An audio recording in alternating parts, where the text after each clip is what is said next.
Statistical analysis. Measurement of variables.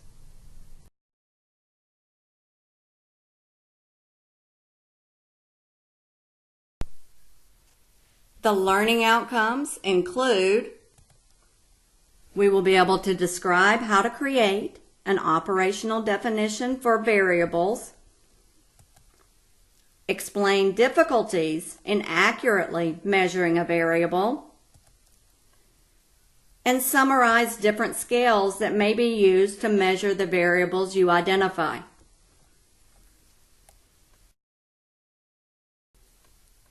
Let's look first at what an operational definition is. It's a concept that gives meaning to your variables in your study.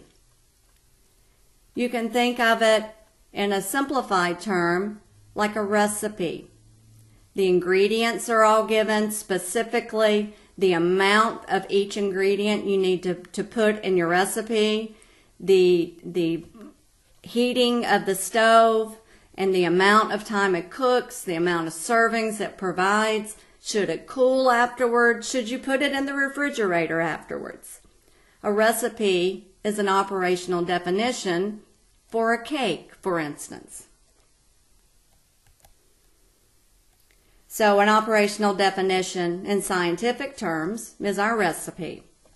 It's the dimensions and elements that allow you to measure something important, a variable, in your study. It's an exact description, much like a recipe is an exact description of how you are able to measure and calculate a value for the variable. It's a precise definition, our recipe, and how to measure.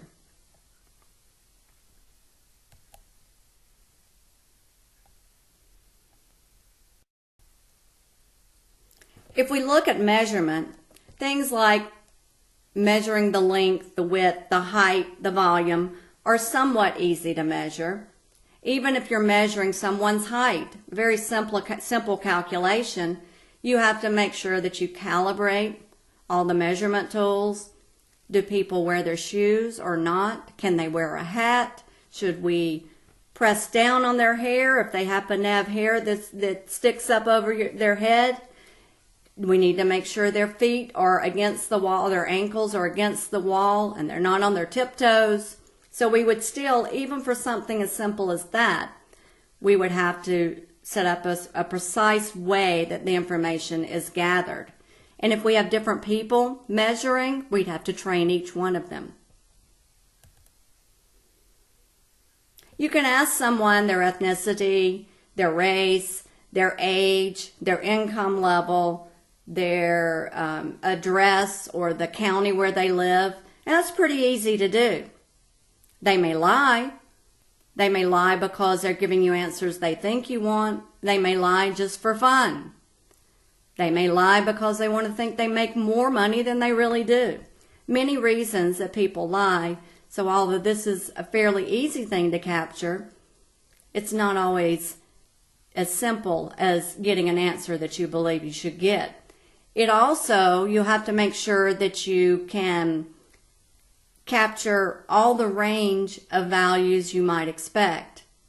So for instance, Tiger Woods, the golfer, is multiracial and would need to be able to check multiple boxes on the race. Many people have multiple races that comprise them, and you'd have to make sure you could allow for people to do that, rather than selecting only one.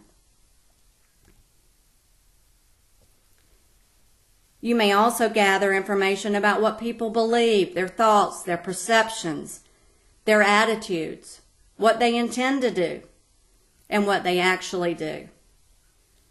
These are more difficult to gather, but you can measure them through surveys, objective measures. How strongly do you agree with this statement? From one equals strongly agree to 5 equals strongly disagree. We get these types of surveys all the time. They're easy to manage in an online environment. They're easy to calculate statistics for, and people are familiar with these types of surveys. But again, they lie. They don't understand the question. Your questions aren't written properly. They do understand the question, but they understand it differently than you. Or you don't capture what you intended to capture. All of those could be problems.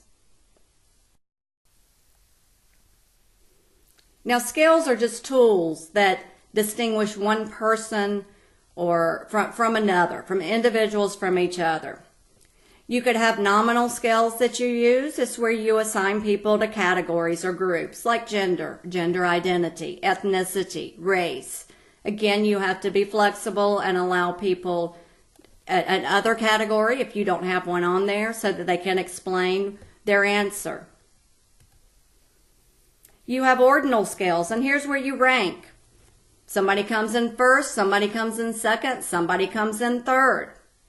If I want to rank my favorite soft drinks, I might rank them first, second, and third. If I want to rank the importance of a security issue to my firm, I might rank them first, second, and third. So that's a scale you may use and analyze. You might use the interval scale, which is the strongly agree to strongly disagree. And this particular example is on team mobile phone user opinions and from somewhat strongly agree to strongly disagree. Finally, you've got your ratio scale, and this has an absolute 0. So if you get on the scale, it needs to be calibrated each time so that it goes back to 0. It needs to be tested to make sure it's reliable.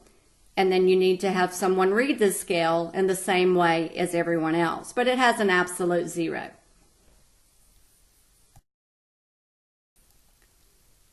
To summarize,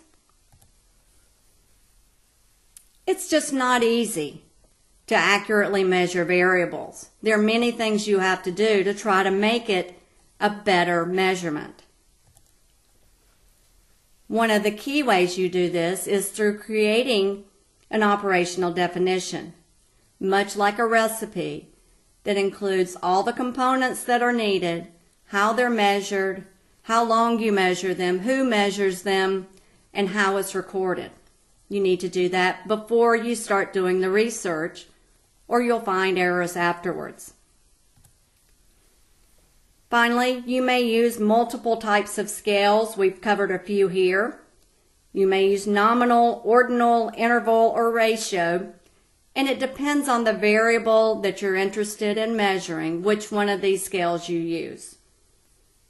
So you want to accurately define your variable and measure them in a valid and reliable manner to improve your research study.